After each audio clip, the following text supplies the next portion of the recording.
Hi, how's everybody doing? It's Paul from Magpie 24/7, back again with another view from the van. It's rather dark and overcast and pretty crappy view, which in a lot of ways ties up with how we felt after the weekend's loss, of course, against Sheffield Wednesday. We have bigger fish to fry, of course, but I thought it would just be worth just pointing a few things out from my perspective at the weekend. Obviously, myself and Kyle went to the game.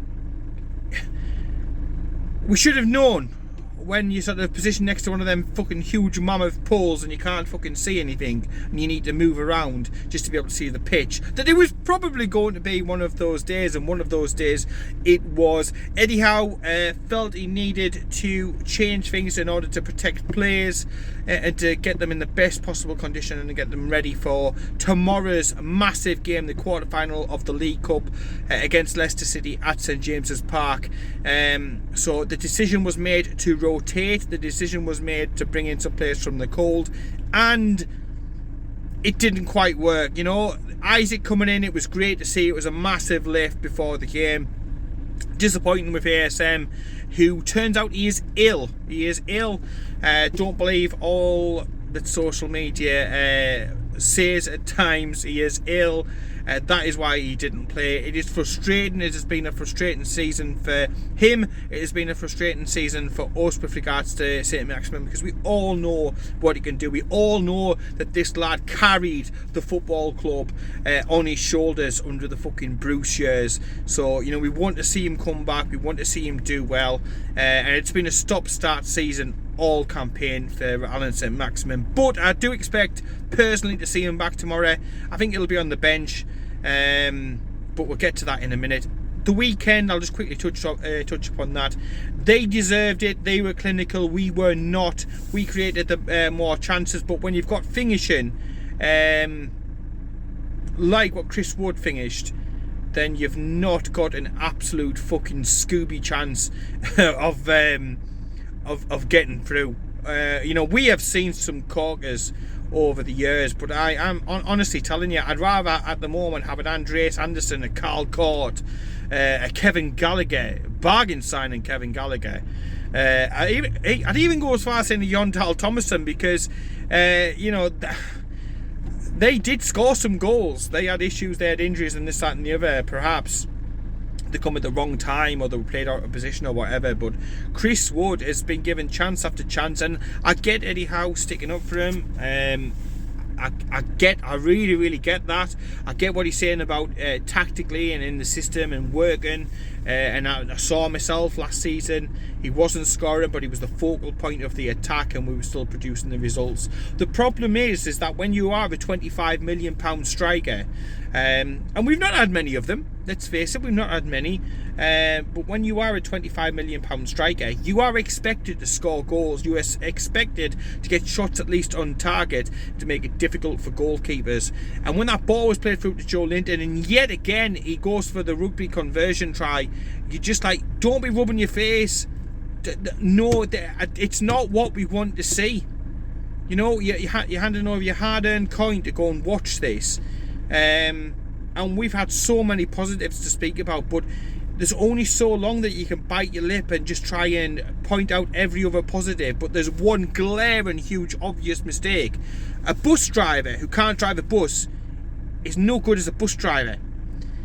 Yeah?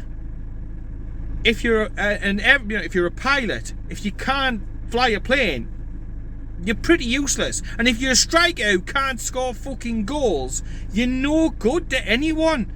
What is the point?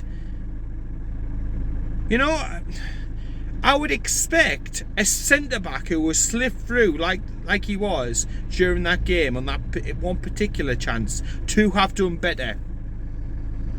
And yes, you know, signing and weakened Burnley. Burnley went down. We stayed up. Great. But for £25 million, I'd want a lot more bang for my buck. And I just don't think we are necessarily getting any great value out of Chris Wood. Major question marks over him. Linked to Leeds United. Paul Robinson wants him to go back to Leeds United. Paul Robinson, you can have him back at Leeds United, because he is of no good to where we are going in as a squad player if that is what you are doing, if that is what you are serving up, you are seeing something that I certainly am not seeing. But call me a traditionalist, call me old-fashioned, but I do like my strikers to be able to actually score goals. And if he is the understudy for Callum Wilson, who will miss games because of injury and because he's being protected from injury and rested and rotated, we need somebody who can come in there and actually do the business. And I'm afraid at this point that he just can't. And unless there's a Joe Linton level turnaround, I just don't see it in the lads' immediate future. I really don't. I hope I'm wrong. I want to support all the lads. Anyone who crosses that line wearing that black and white shirt, I will support and sing my heart out for 1,000,000%. But it is getting up to ridiculous levels when we are paying huge transfer fees and getting this level back. You know, is he Premier League standard? Is it, you know, he couldn't do it against a League One team. So what does that tell you? Yes, we made changes at the weekend, but all of the changes that come in should have been able to step up. They have had opportunities in the Premier League. They have had minutes, but the fact that they've had so few minutes probably speaks volumes for themselves and their futures at the football club. It wasn't just Chris Wood. You've got your Jamal Lascelles, you've got Lewis. I don't think Elliot Anderson covered himself in glory. Matt Ritchie came in and played in an unfamiliar position, but isn't the Matt Ritchie that we've had in previous seasons. These are great players, great lads, no doubt about it. They've represented our club previously over years, absolutely, fantastically well. However, there comes a time then you've got to call it as you see it. And if we are to get back into Europe, and there's every possibility, whether that's through a cup or whether that's through the league, that we could get into European qualification. And if you say the best thing happens and you get in the Champions League, can you imagine a Champions League night with Jamal Lascelles at the back, Jamal Lewis, a Carl Darlow or a Gillespie or even a Dubravka, dare I say? Could you have Chris Wood up top? Because this is what you would have to do. You'd have to rotate the players around, because again, your Callum Wilsons aren't coping with the current amount of games. Add in a European season and travelling and games and this, that and the other, and you can start to see where the problems will come from. And then, if your Callum Wilson's injured and you've got Chris Wood for a prolonged period, where do the goals come from? Where do the goals come from? If you lose a Bruno for a while, who have we got to be able to bring in? Who on the bench can you bring in to change a game? Who can we rest Bruno for? Because the difference in quality is too great. So the issue is definitely around quality, depth of the squad, and it needs addressing. I know this window is going to be difficult to operate in with regards to FFP and so on and so forth, but no doubt, and I trust the custodians at the club, the ownership at the club, to sort these issues out. But it is a sort of case of, this is how it could be if these things weren't sorted out longer term. For now, we just have to sort of take it on the chin. That's what we had to do at the weekend. I hope that something's done with regards to that stadium. I will say that.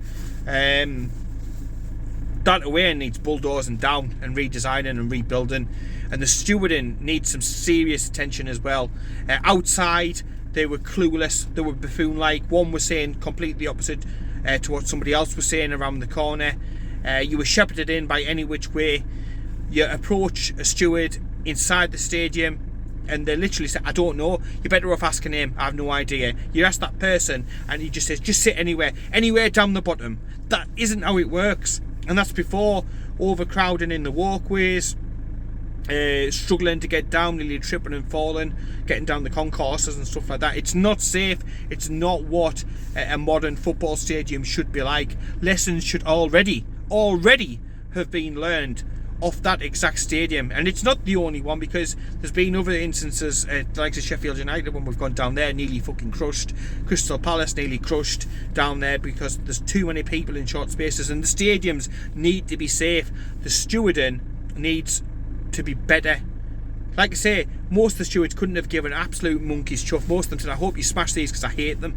They were Sheffield United supporters and they couldn't be asked, couldn't be bothered, or to do the jobs. And in some cases they weren't educated and qualified enough to be able to do the job safely. And that's before you get to the 2 food kiosks to serve 5,000 away fans, with one person serving and dishing up and doing everything. just a joke. It was comical from start to finish. We were piss wet through. You couldn't go and get a warm drink at half time. There was goading of the Newcastle fans all the time from the sides, and again the stewards just didn't seem educated on how to deal with the Sheffield Wednesday fans to keep them away, and to shut up basically. It was a farce, or a farce inside the ground, a farce getting in the ground, farcical inside the ground, and the result wasn't great, and stood next to a fucking huge massive chuff off pole so you couldn't see half the pitch and stuff as well. So it's not great. Something needs to be done about that stadium, but again, stewarding needs to be kept, on the front line. It needs to be up to a certain standard, and it certainly was not there. I thought Woodison was bad, just the general state of their stadium. I thought that Turf Moor was old-fashioned, out in fucking tents and stuff outside. But Hillsborough takes the fucking biscuit, it really does. And with regards to match experiences and stuff like that, it was shite. Absolutely shite. But yeah, credit to Sheffield Wednesday players. They wanted it more, they got it more. We didn't take our chances, they took their chances. We were sloppy at the back. And we had players who were thrust in who just didn't perform. But I'm not surprised at that. But you go there, you sing your heart out, and you support the lads wearing the shirt at the time. You're not trying to criticise them whilst they're trying to do the best for the football club. You just can't. So that's the line that we sort of walk on. But we're looking forward now to tomorrow's game. Can't wait for it. Going to be special. Hopefully plenty of scarves there. You're thinking about the Shearer testimonial, something like that would be fantastic. War Flags will be working its magic. The crowd will be ready. It'll be up. It's a sellout. And every chance for a semi-final. And then if we can avoid the Manchester clubs, you're through to a final. And possibly guaranteed European football and stuff as well. So it's a major opportunity. I've never seen us lift a major cup in my lifetime, and I'm desperate to see us lift that trophy. Manchester City's first cup, of course, was this one as well. So with the similarities between the two clubs and what's happened to them, again, who knows, it would be absolutely fantastic if this was going to be our first cup, to break the hoodoo, to get that monkey off our back. First one's always going to be the most difficult, and then the club continues to evolve and to get better and to be the best versions of itself that it can be. So that's what I'm looking for. But like I say, Eddie in his press conference today has just been talking about we just need the atmosphere to be right, and I think after the weekend the lads need every ounce of support that we can give them to pick them up. We'll be strengthened by the players coming back in who've had that break, who've had that refresh, who haven't had to have their minutes in the legs. Wilson coming back, Fabian Schär, Dan Burn was a massive miss, as was Nick Pope, I think, as well. They'll all come back in and strengthen us 1,000,000%, no doubt about it whatsoever. So the team for tomorrow, I can't imagine the defence changing. It's the defence that's done fantastically well as we've stormed up the league. So it'll be Nick Pope in goal, Kieran Trippier, who's been nominated for EA, I think, Player of the Year. No surprise at that. Kieran Trippier, he'll be on the right side of the defence. Fabian Schär, Sven Botman, and Dan Burn. So that'll be the five, like it always is.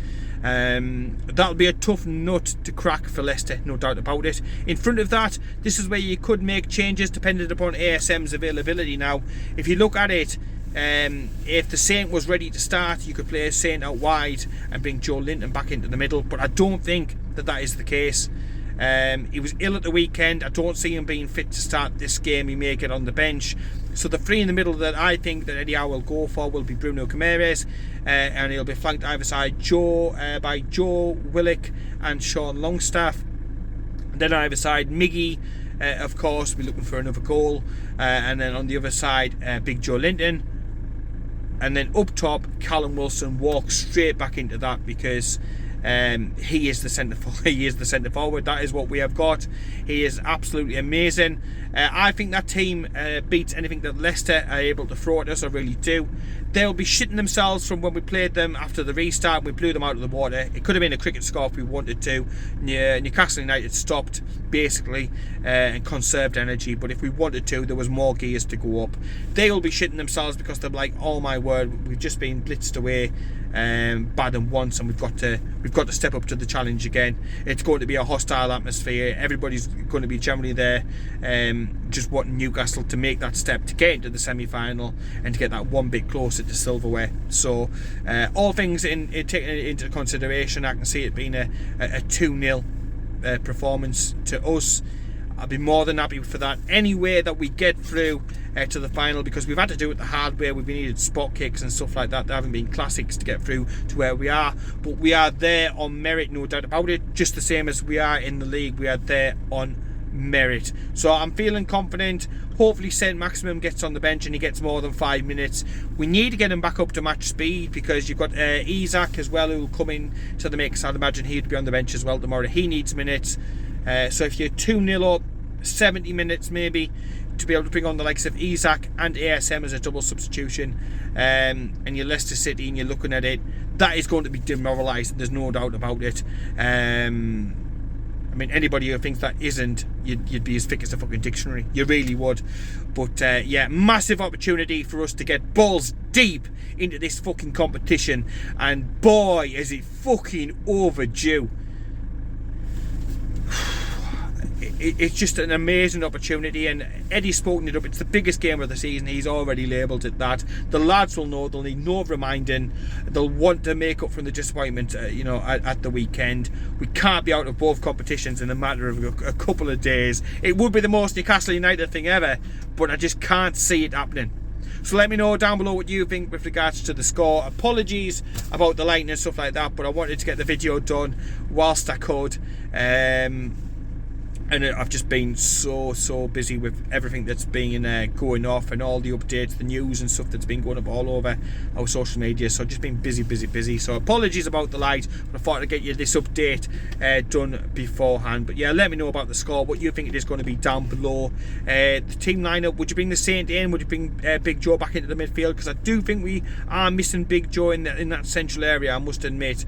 And I think we need one of Joe Willock or Sean Longstaff to be on the bench to be a central midfield option if we need that during the game, because we are pretty sparse and sparse even in there. So yeah, let me know about that down below.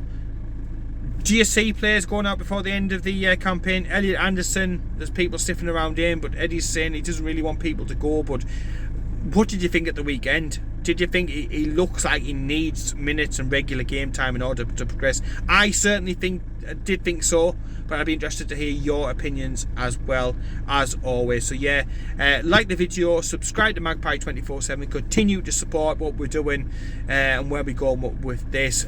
Massive appreciation to everybody who's been doing that. Like 84,000 followers in total is absolutely amazing. But yeah, if you could subscribe to the YouTube page, that would help us absolutely loads. So appreciate that. Massive game tomorrow. We'll be back. We'll have the review, the first thoughts, as soon as possible after the game. And in the meantime, take care, keep it tuned. Newcastle in the cup. Let's be having you, and I'll speak to you later. Yeah.